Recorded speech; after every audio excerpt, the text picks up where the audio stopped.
Okay. If you have gone through a divorce, let me just give you a little bit of insight. Uh, if you have kids, uh, one thing that I've learned is that kids will take the blame on themselves, which is incredibly sad.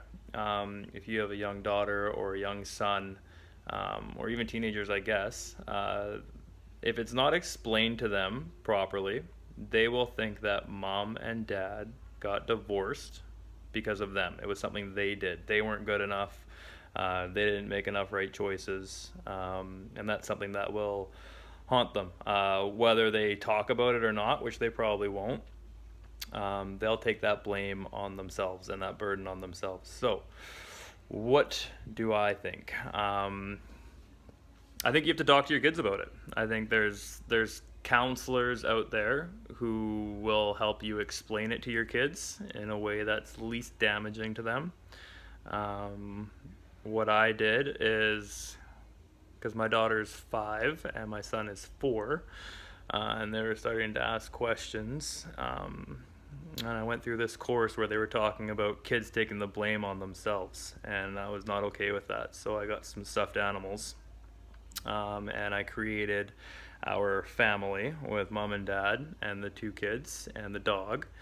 And I showed them that mom and dad decided not to live together anymore.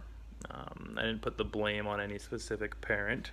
It's very important that you don't speak poorly of your ex to your kids because that's also something that they'll take on.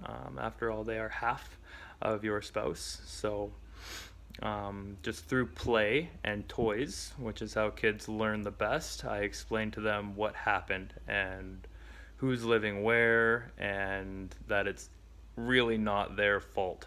And I kept it short, I kept it sweet.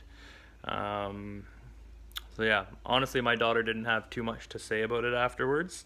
She kind of thought it was, well, I don't know. I was looking into her eyes after, and it looked like it meant something to her. So I don't know. It was something that I thought that I had to explain to them. So I did. Anyways, so if you have gone through a divorce and you have kids, if they're young, try and explain it to them through play, through toys. If they're older, I don't know, sit down, have a conversation with them. Um, but yeah, just remember, kids will take the blame on themselves, and that's not something they deserve at all. So, yeah, don't go through a divorce, and if you do, explain it to your kids. Don't let them take on that burden. It's not fair to them. So, that's my tidbit.